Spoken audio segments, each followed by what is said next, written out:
পুৱতি তৰা ধাৰাবাহিকখনৰ আজি নিশা আহিবলগীয়া এপিছডৰ প্ৰম' মুকলি হৈছে।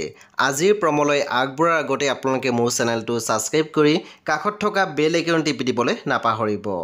আজিৰ প্ৰমৰ প্ৰথম ভাগতে আমি দেখিবলৈ পাইছোঁ প্ৰজ্ঞাই কৈ আছিল, ভাবিছিলোঁ টকাখিনি পালে ময়ো এটা ভাগ পাম, আমি আৰু অভাৱত থাকিব নালাগে।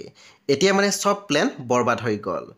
তাৰপিছতে আমি প্ৰম'ত দেখিবলৈ পাইছোঁ বেদই কৈ আছিল, ভাল কামৰ পৰিণতি সদায় ভাল আৰু বেয়া কামৰ পৰিণতি সদায় বেয়া। তাৰপিছত আমি দেখিবলৈ পাইছোঁ প্ৰিয়মে কৈছিল, তই মোক ক্ষমা কৰিব নোৱাৰিবিনে?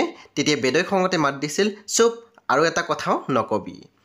তাৰপিছত আমি প্ৰম'ত দেখিবলৈ পাইছোঁ বিভূতি ফুকনে কৈ আছিল, জোনালীয়ে যি কাম কৰিছে শুদ্ধহে কৰিছে।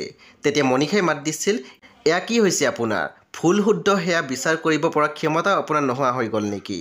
সেই বন্ধু বান্ধৱীসকল, আজি নিশা 9 বজাত ৰং টিভিত আহিবলগীয়া পুৱতি তৰা ধাৰাবাহিকখন খুবেই বেছি ইণ্টাৰেষ্টিং হ'বলৈ গৈ আছে। সেই আপোনালোকে চাবলৈ একেবাৰে নাপাহৰিব। পৰৱৰ্তী আপডেটৰ বাবে আপোনালোকে মোৰ চেনেলটো ছাবস্ক্ৰাইব কৰি কাষত থকা বেল আইকন টিপি দিবলৈ একেবাৰে নাপাহৰিব। আৰু প্লিজ আপোনালোকে মোৰ ভিডিঅ' এটা লাইক কৰি দিব।